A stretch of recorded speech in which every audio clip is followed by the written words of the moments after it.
Hi, everyone. Thanks so much for joining me today. My name is Carol Hollier, and I am the Senior Information Literacy and Outreach Manager at IFAS Publishing. And today we're going to have a half an hour webinar that is about how you transfer a search across to different databases to have it work well. So it's basically the things that you need to be aware of, what to look for to hopefully make your search work as well as possible in not just one database, but in a number of databases. So this session is one where I'm really happy to have questions come through on chat if you have any, and I'll do my best to answer any questions. And if I can't answer them on the spot, then I will absolutely follow up afterwards by email. So don't hesitate to ask any questions. So I'm going to dive in. I have a really quick presentation, and then the rest of it's really going to be hands-on in the databases. So if my slides will change. So what I'm going to do first is talk a little bit about why you would bother to search in more than one database, and the key things that you want to think about when you are in the different databases, and then we'll move to the practical demonstration. And so this is a screenshot that I captured from the Ohio State University library pages this morning. And you can see I've circled that they have 1,296 different databases that they have subscribed to. Some of them I'm sure are free, but they have them all in their library. And so this, I think, makes a point that's important really nicely because it illustrates how important it is to search in more than one place. Any library that could have one single database or just use Google Scholar and know that researchers were able to find everything they needed to effectively in it would not bother to spend the money on other databases. And the reason that they will get so many databases, this is a very high number, most libraries don't have quite so many, but all libraries will have more than one database. And the reason that they bother to is because different content will be gathered together in each database. And yes, there's always a lot of overlap in ones that are in similar areas, so similar disciplines, but there's always unique content in each of those as well. And it's that unique content that makes it worthwhile to get them all. And it's also that unique content that makes it worthwhile for you to learn how to use them effectively. So if I go to a subject guide page, again at Ohio State, which I just picked out kind of randomly because I know they have a good food science department, you can see that they recommend 8 different top databases, so sort of the core databases. And then when you open up more food and nutrition research databases, there's a list of 22, which include the 8. So these are different places that the librarian who spends a lot of time doing research in this area have found to be the main places where if you search them, you'll be likely to find the information that you need. So, but the problem for us as researchers is that once you get into the different databases, they can look very different. They have different functionality, and you need to learn how to navigate those so that you can actually get the best out of each of these. So for instance, one might look like that, one might look like this, one might just look like this. So this is PubMed, or it can look quite different. So you need to figure out how to use these to best effect. And I will say before we get going that one thing that every researcher needs to master to use any database very well to actually get what it is that you're hoping to get out of it you have to master Boolean operators. And the couple that are the ones that you'll use most of the time are and or. So and is a way to refine a search.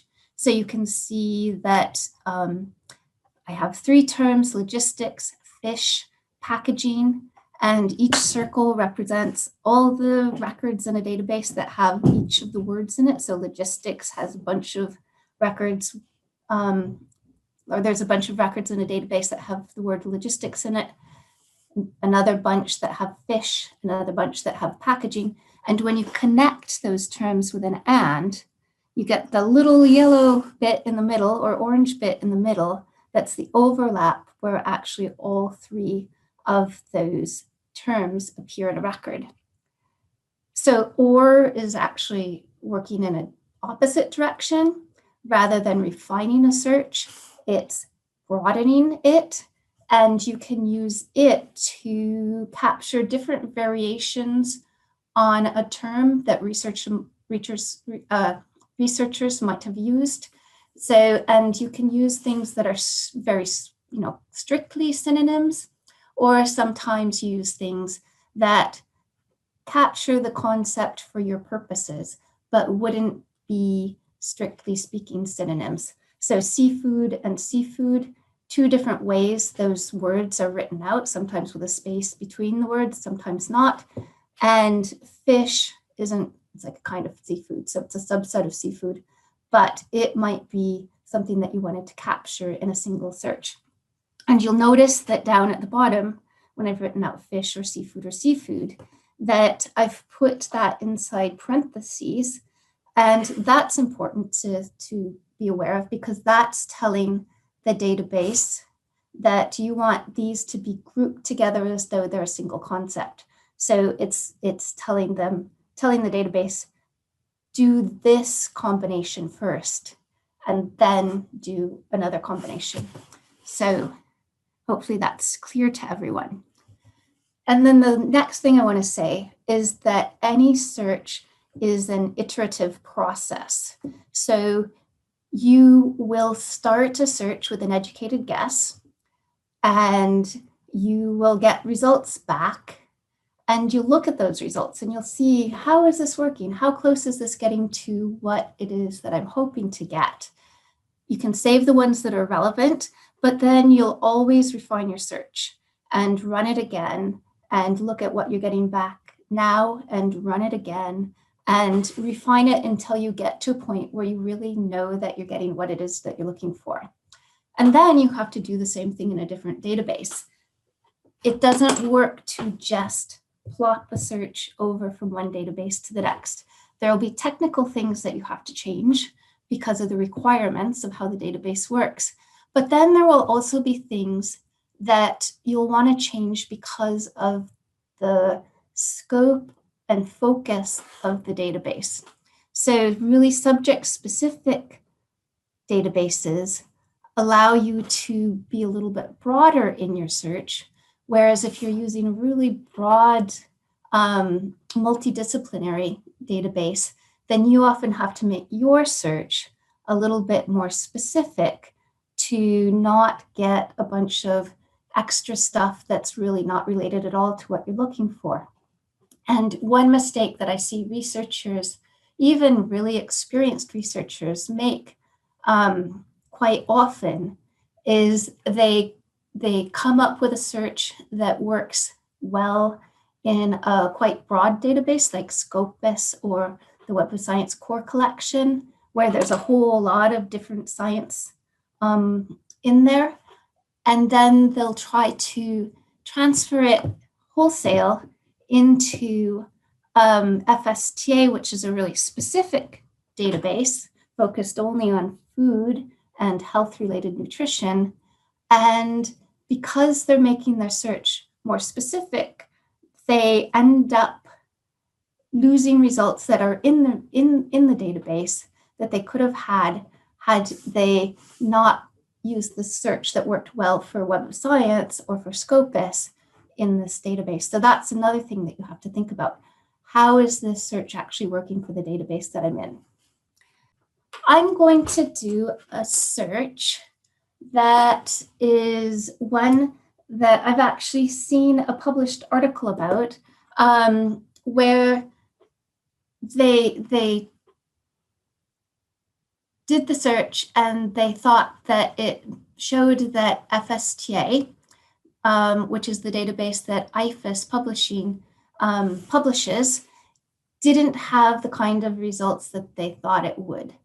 And one thing that I'd like to tell everybody right now is if you do a search and you're not getting the kind of results that you would expect to from the source that you're in, then the chances are it's not because of the database that you're in, it's because there's something that's off with your search. And it's really easy to get something off with your search, but it's a good way to have a flag to check yourself that I don't think this search is actually working the way it ought to. So I'm going to do this search in 4 different interfaces on the Ovid platform of FSTA. And then I want to do it in the core collection of Web of Science. And I want to do it in AGRICOLA, so the free version of AGRICOLA, which is an agricultural database. And then finally, I want to do it in PubMed. And so it's not going to be a very complicated search, but I want to show you things to look for to make it work best for each database. So I'm going to start actually in the Web of Science core collection. And the Web of Science core collection is a database that is very broad. It has a lot of really excellent material in it. It doesn't have any particular discipline focus. It has a little bit of humanities content, but the vast majority is science focused. But it's very, very broad science. And it doesn't have a thesaurus in it. So we'll look at that a little bit later and you'll see the significance of that. So the search that I'm going to start with is, as I said before, it's meat quality.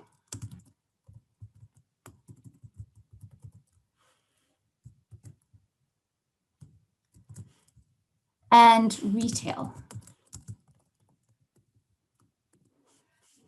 So when you're doing a search like this, you can do a couple different things. So you can add a row. If I had any ors, I would definitely put an or in its own row because that works really well. But since I've just got ands, 2 concepts, I'm going to do it this way. And in Web of Science, if you do a topic search, then that means you're searching the title, the abstract, and any keywords that are in it. So I'll show you what that means in a second.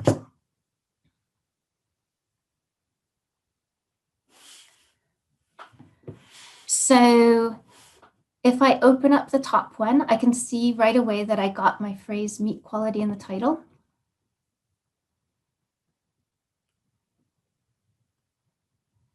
And then retail is down here in the keywords. So with Web of Science, there are 2 different types of keywords. There's the author supplied keywords, which the author has said, these are the words that describe the content of my article. So they're not at all controlled vocabulary. The author can get them, just out of their head. They can look at other keywords. So they vary in quality a lot. I've seen some quite crazy ones. A lot of them are good, but they're just really inconsistent. And then Keywords Plus is something that the Web of Science database pulls together that are from the cited references. So they've got some kind of formula where they pull these out in order to give you more points for searching. And you can see that it's from the keyword plus that we get the retail. And we got 71 results.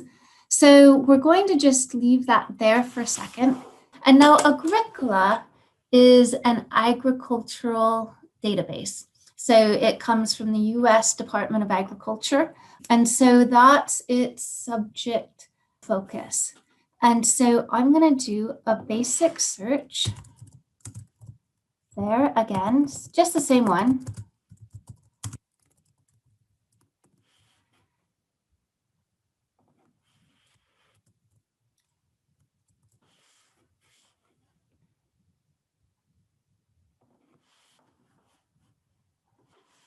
And so I've done something wrong. I'm going to go to advanced search.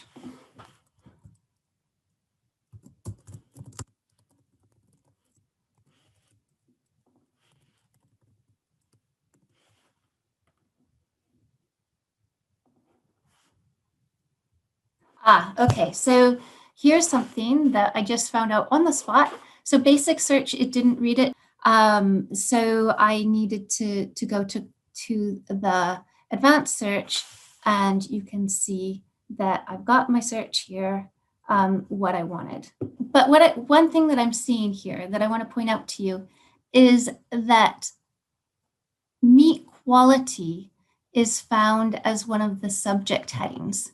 And if I open that up, I can see the thesaurus for this database, and I can see that, so meat quality is the term itself, and then there's food quality and meat science as broader terms, and then there's various kinds of meat quality, so pork quality and pork quality, and then meat tenderness. And so I can get a sense of the way this thesaurus is working. If I go to this database and go to the advanced search, then this gives me the chance to go into the subject headings, so the thesaurus terms. And so I'm going to see what I find if I look for meat quality as a subject heading in the FSTA thesaurus. And what I find here is that it's not a term itself. So what it is it's broken up into two different terms, meat and quality.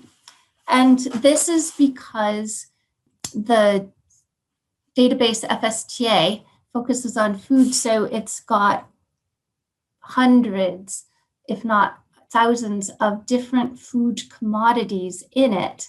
And so rather than having a subject heading for each food commodity quality, so beef quality, meat quality, pork quality, apple quality, kiwi quality, etc., it has these as two separate headings that you need to combine if you want to get it. So we can add each of these. So I can say I want meat and quality as two separate subject headings, and then that gets added to my search, but there, oops, it's done it as or. So I'm going to do that again. This is where you need to pay attention to your Boolean. So it says combine with or, I want to combine these with and. And so it's done that. I'm going to get rid of the one that's the wrong search. And so right away, I can tell that having meat quality inside quotation marks as a phrase isn't going to work as well in this database because of the focus of this database. So I want to actually also search each of these as just a keyword. So there's keyword, and then quality. So that means as a keyword, it's searching the title, the abstract, and the subject headings. And then I want to combine all of these with and. Wait, nope, I've done this.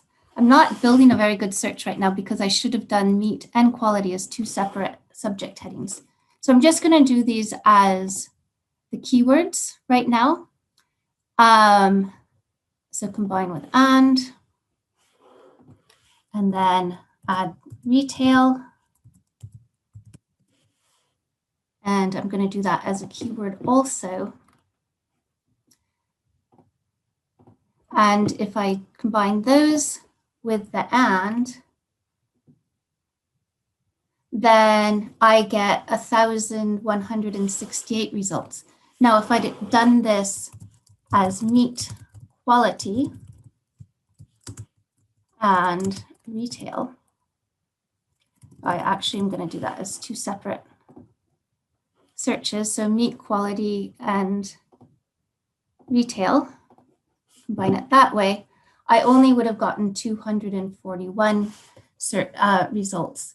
So you can see that by not looking carefully at how the thesaurus is working, I'm losing a lot of potentially viable results. If we go to PubMed and go to the advanced search here, then we can do the same sort of thing. You can either add a search term there or here. So, and add it to history. So I'm going to do meat, add to history, quality, add to history, and retail. And one thing to know about PubMed is that you shouldn't truncate in PubMed, and I'll show you why now. If you have these things in your search history and you look at the details, then it tells you exactly what it's done. So I didn't truncate or put the asterisk at the end of retail the way I did in the other databases, but it has found all the different endings for me. So retail, retailed, retailer, retailers, retailing, etc. So it does that work for you. And if you go to meat, you can see that it also has mapped this to the thesaurus term for me. So it's done it as a keyword or all fields, and also done it as a thesaurus term, which is ideal. So I'm going to then build a search with this. So I'm going to add the first term to my query, and then add with and add that with and. So now I've got the three different terms, and I know that this is all of the searching behind each of them. And then I can add it to history. I get my results here and open them up, and I can see what I've brought back. Now, in both the FSTA and the PubMed examples, I've gotten a lot of results. So chances are, I would think that's really quite wide, and I might want to narrow it down. Meat is really broad. There's all sorts of different kinds of meat. So I might want to specify a certain kind of meat. Quality is also really broad. So maybe I want to look at microbiological quality. If I were to go into the thesaurus of FSTA, I can see that actually is a thesaurus term. And so I can use the terms, the results that I get back, to actually decide to build something that is more specific and more focused on the question that I want to look at. So that is a really, really quick overview of things to look for in different databases. So does it have a thesaurus you can use? If it does have a thesaurus, are you sure you're mapping to the terms correctly? If you're not, then make an adjustment. Make sure you're not making your search too specific for the database that you're in, because you're not trying to prove anything against any databases. You're trying to get the best results you can from any of them. So I don't know if there are any questions at all. It doesn't look like it right now.